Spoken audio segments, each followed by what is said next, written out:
Hello, everyone, and welcome back to Randy's Old Time Radio Shows, where the past still whispers through the static. Tonight, we travel north of the border for a forgotten gem from the golden age of Canadian radio.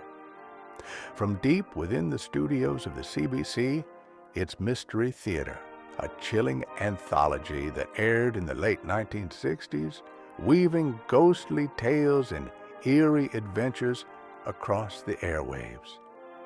Dim the lights, settle in, and prepare yourself for a story that lingers long after the final word.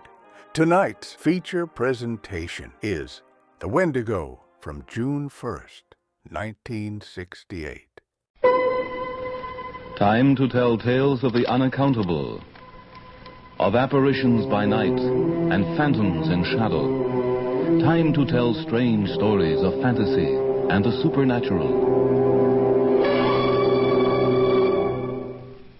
Mystery Theater presents The Wendigo, a strange tale of the supernatural by George Selverson, from a story by Algernon Blackwood, and starring Ed Wilson as Simpson and Robert Christie as Dr. Cathcart.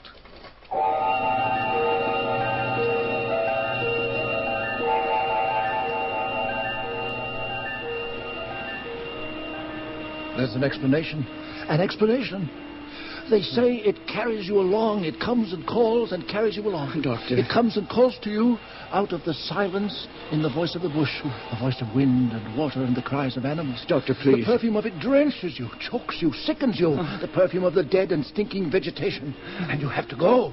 It calls you, carries you, rushes you away through the bush so that your feet burn like fire. Doctor, don't, It please. carries you in great leaps to your destruction. Your feet burning, the wind bursting the blood vessels behind the eyes. And then you become an animal, a living, dead thing, like the thing itself. Will you stop it, Doctor? And then it drops you, and you stagger away to die. Doctor, stop it.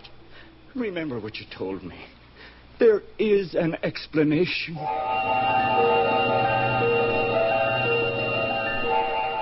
I am wrapped around with a wall of silence. With the silent snow, the silent trees, the silent forest, the silent wall of wilderness. They all listen. The listening snow, the listening trees. There is something out there in the forest, and they listen for its voice.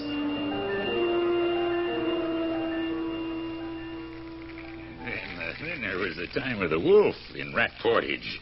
They tell this story many times of Defago. The time I fight the wolf with these bare hands.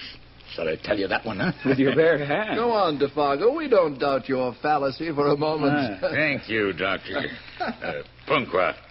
Where's that old Indian? I was here a moment ago. Punkwa! Come back here and stir up the fire. Well, what about this wolf? I'm sorry for this one, I tell you. This wolf who makes the big mistake. He picks a man who is afraid of nothing, who knows the woods better than the wolf himself.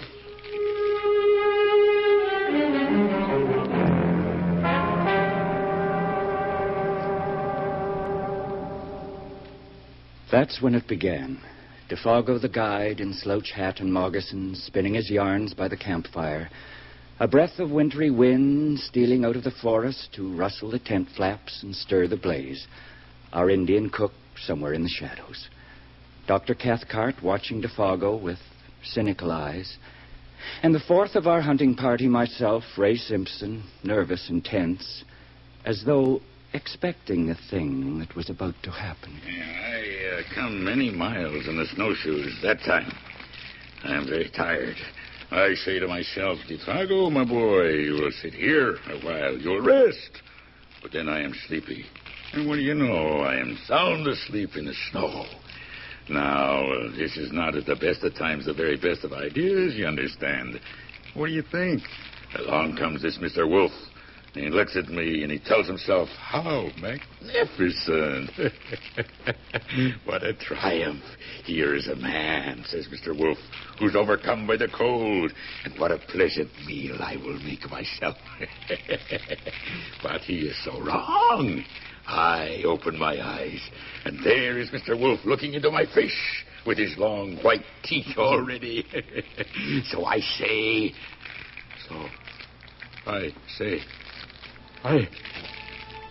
What is it? What's the matter with you, man? Listen. What is it, Defago? What are you listening for? Are you trying to get a rise out of us? Quiet. Did you hear it? No, not a thing. You heard nothing in the bush? No. Stop this little game. You can't frighten me with this nonsense, Defago, but you've scared the living daylights out of Ray. You heard nothing but the wind. Yes, that's all. Did you smell something just then? Smell something? Really now, Defago? Only the fire. Why? What is it? It was nothing then. It was my imagination. Ponqua! Where's that Indian? The fire will go out. You'll probably find him in your tent, hiding from the Wendigo after your little performance. Ponqua! You know that story then, Doctor? Well, I'm interested in other things besides medicine and hunting moose. For example, native superstitions and the vagaries of the human mind. That's why you don't take me in with your little game. Little game? Of course. The dark forest full of unseen things surrounding us, the fire fading, working on the imagination. And then you decide to play your little trick. Very childish, Defago. If it does not disturb you, then why are you angry? Childishness always irritates me, Defago. Doctor, what was that you mentioned? The Wendigo? Just some Indian nonsense. Yes, that's all. Ponqua! I better look for that fella. I will have a look in the tent. All right. It was a very queer thing, Doctor. Tomfoolery. You think he was acting? Certainly. Breaking off in his story that way and staring wildly into the bush. Well, don't you think he was acting?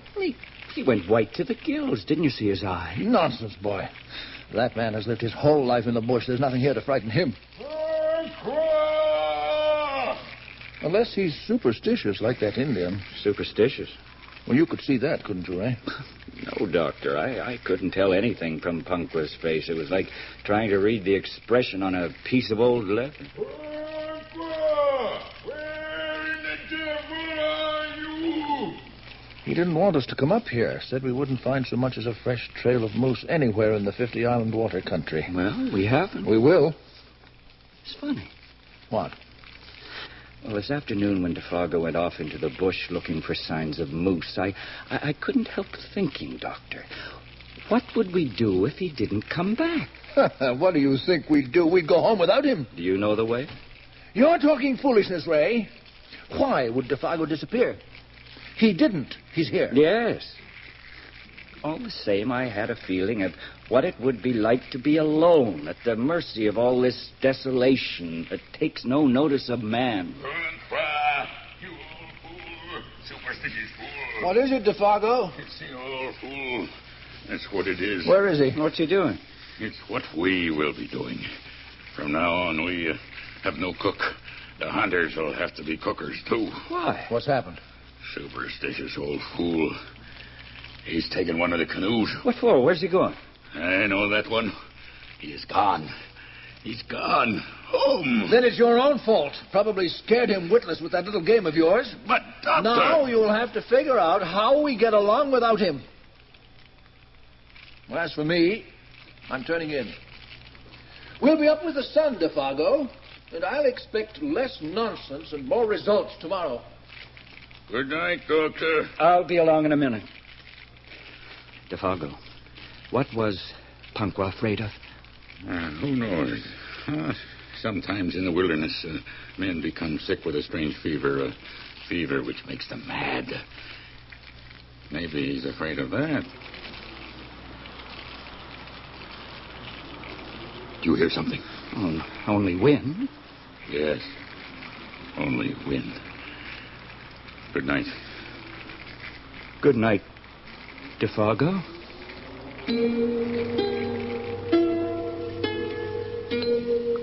I saw Defago move off to his tent with the lantern spilling 100 moving shadows into the trees. I lay beside Dr. Cathcart on the bed of balsam boughs, and I felt a shadow lying between us. Not a shadow of the night, a shadow of the strange fear that had leaped upon Defago in the middle of his joking. It crept through the canvas from the world of crowding trees. I felt in my soul the profound stillness of a primeval forest when no wind stirs. Then I slept. Or so I thought. No. I was lying with my eyes open, listening intently, with the running of my blood beating drums in my ears. Ray. Doctor? What is that sound? Listen. What? It's from the other tent. It's Defago. The fool is dreaming. I'll see if he's all right.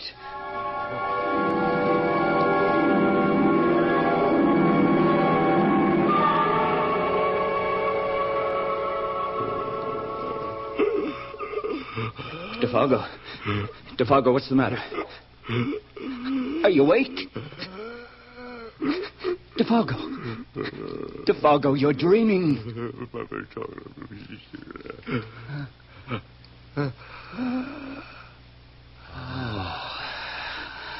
Oh, that's better. What is this?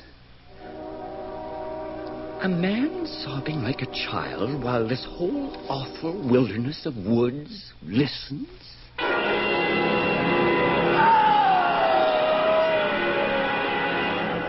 Defago! What is it?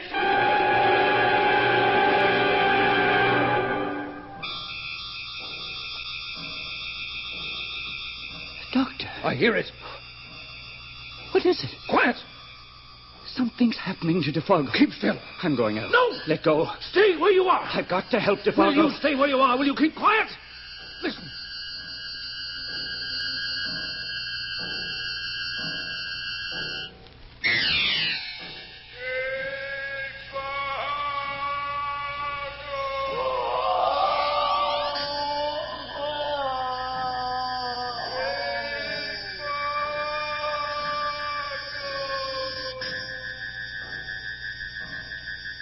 Doctor. Quiet.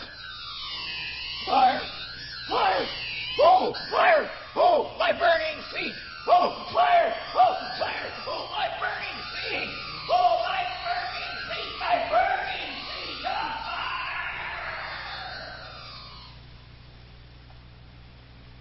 He's gone. What?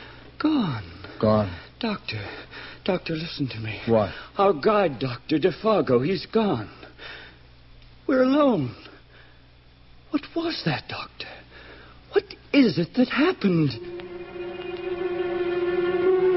We crept from our tent like terrified children. The gray light of dawn was dropping cold and glimmering between the trees. The lake was white beneath a coating of mist, the islands rising darkly out of it like prowling creatures. Patches of snow glistened among the clearer spaces of the bush. Defago's tent stood empty, lifeless, and there was nothing but silence. Silence and a strange, penetrating perfume invading the nostrils and taking me by the throat like an unseen hand. There's nothing here at all. No. Not a sign of anything. No. Only his footsteps. Footsteps. There in the snow. Yes. So far apart. He must have been leaping like a rabbit. What was it, Doctor? What was it? Something came. No. Something came for him. Something called. Nonsense. You heard it, Doctor. You know you heard I heard nothing. Yes, I heard something. Wind. That's all it was, wind. Wind? Where did you ever hear a wind like I that? tell you, it was wind. That and your imagination. Defago carrying on like that, it was enough to make you imagine anything. Then why did you hold me back? What do you mean? You know what I mean, Doctor. When I wanted to go out and help Defago, why wouldn't you let me go? I had reasons. 2 reasons. Yes, 2 good reasons. What reason? I knew what that sound was. It was some sort of hurricane. I thought it safest not to move. And I could hear that Defago was growing mad. He might have harmed you. Nothing was disturbed, not a leaf. What kind of a hurricane is that? How do I know? It probably passed overhead. Then where is Defago? Yes. That's the point. We can't get out of this country without him. We've got to find him and help him. Defago! Defago! That's no good. He's beyond earshot. How do you know? Because we heard him go, shouting all the way. We'll have to follow his trail. Come on. Doctor. Well? We heard him run clear out of range of our hearing. What about it? How far would we hear him shouting like that? I don't know. Half a mile. But, Doctor, it all took about 15 seconds. 15 seconds? How fast can a man run?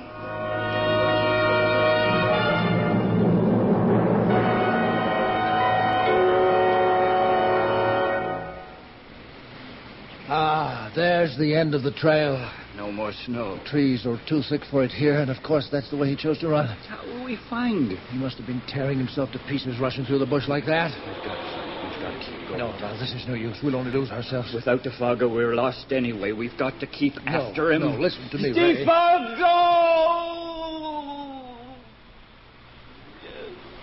Nothing.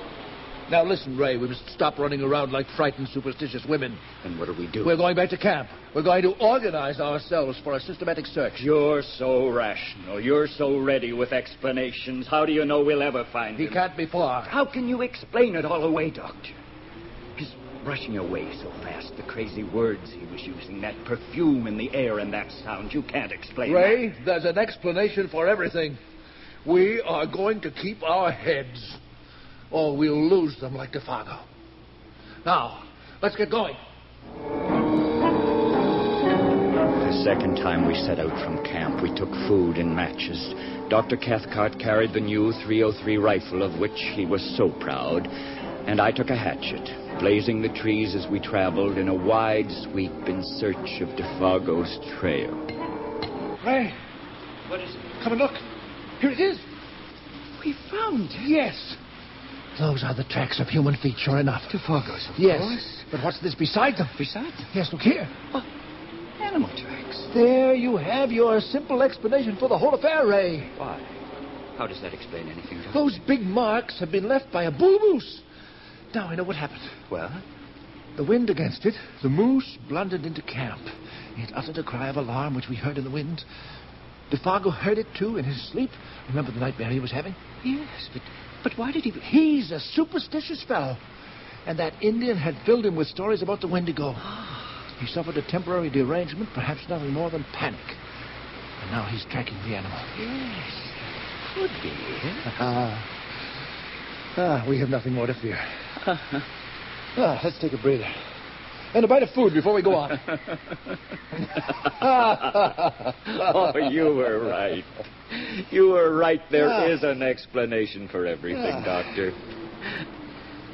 And if you knew the kinds of explanation that have been going through my mind... I know. Here. Take a couple of sandwiches. Thanks, Doctor. Got the water there and parched. Here. Thanks.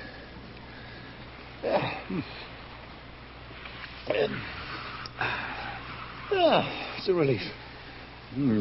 That's the second time you've mentioned this Wendigo thing. What is it, Doctor? Oh, only nonsense. Is it an Indian legend of some sort? About the size of it.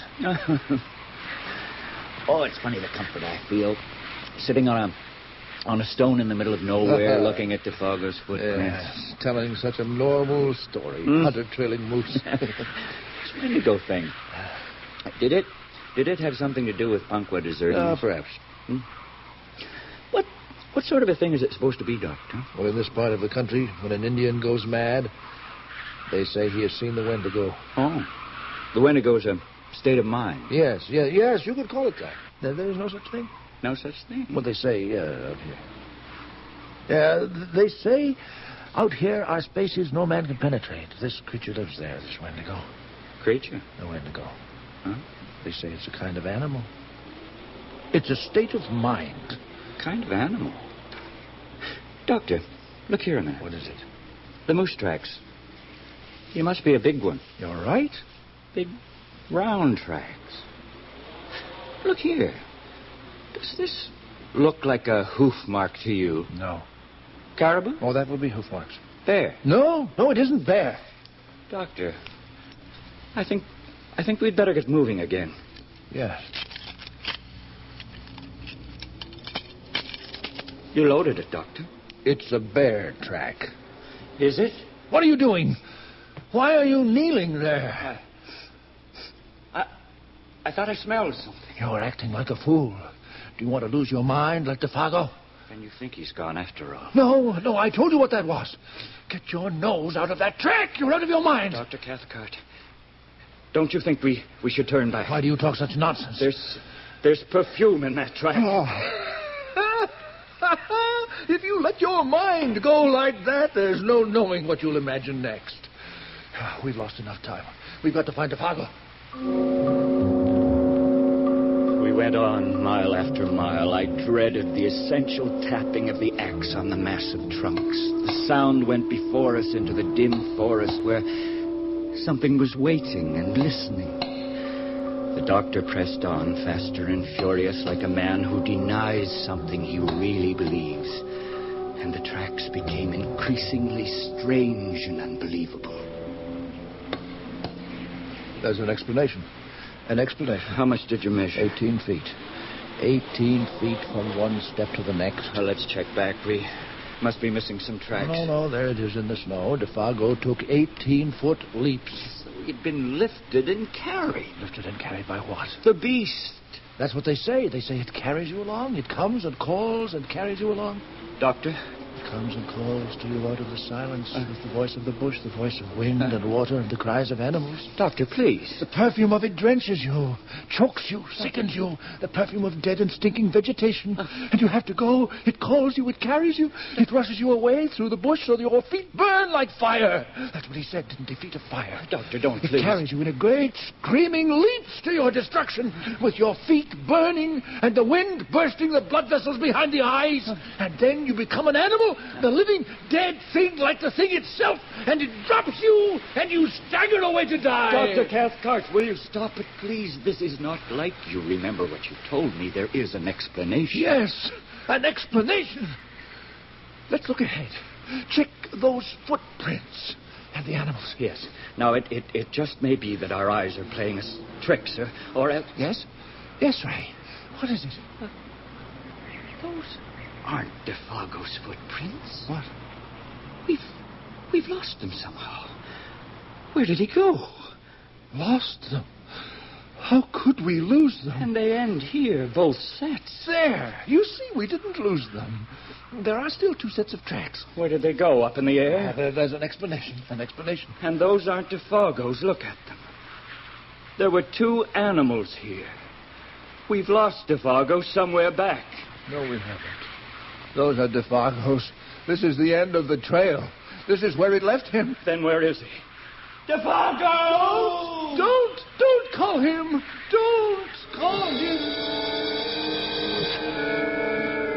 The big trees closed in on us like gangsters. I stared around with no power of thought, no judgment. The feet that printed the surface of the snow had come this far, and then nothing. And here were Defago's prints, neat, round duplications of the strange animal track. The feet that produced them had therefore changed, and my mind reared up with loathing and incredulous bewilderment. Don't call him. Don't. Doctor, get hold of yourself. We're going back. But we have to find Defago. We'll never find him. We'll die in these woods without him. That's better. Better? Why? I tell you, we're going back. We have to give it up. But, Doctor, please. We have to give it up. Oh, all right, then. Let's go back. Good. If we hurry, we can make the camp by nightfall. Yes, of course. We will have it all explained. You'll see, Ray. Yes. Hopelessly lost. It happens in these woods, even with a man like Defago. There's no chance. We've done everything. There he is. What? Coming through the woods. It's Defago. No, wait. It's Defago. Defago! It isn't Defago. It is Defago! You see? No, it isn't Defago. Yes. Not anymore. What do you mean? Keep him away. Keep him away. Doctor, please. Doctor, put down that gun. Keep him away. Doctor! You're out of your mind. It's all a lie. Give me that gun. All a lie. Superstition, I defy you. Doctor, control yourself. All in the mind. You're nothing. Here it comes, and it's nothing. Listen to it come. It comes for me. I'm coming. Oh, the fire! The fire! The fire! Oh, the fire! The fire!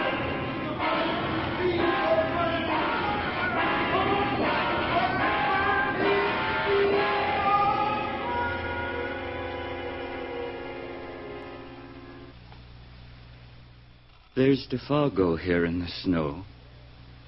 He looks no different, except that he's dead. And I'm alone. I'm wrapped with a wall of silence. The silent snow. The silent forest. The silent wall of wilderness. They all listen. The listening snow. The listening trees. There is something out there in the forest, and they listen for its voice.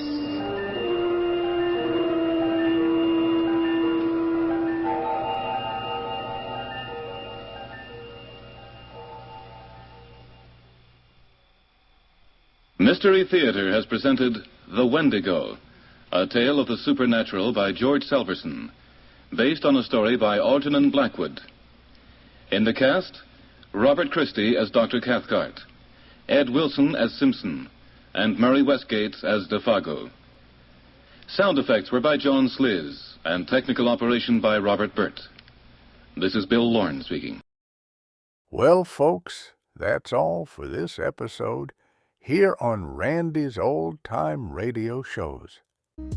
Now, bringing these golden oldies back to life takes no small amount of time and effort from our good friend Randy, cleaning up the audio, converting the files, and making sure each show has the best audio possible.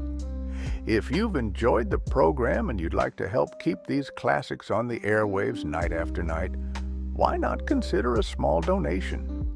Every penny goes straight to supporting Randy's work and helping this channel stay on the air. You'll find the links down in the description below. And for those of you kind souls who've already given, Randy tips his fedora to you. Your support truly keeps this old radio spirit alive. Thanks ever so much. And until next time, keep those dials tuned and keep the memories rolling.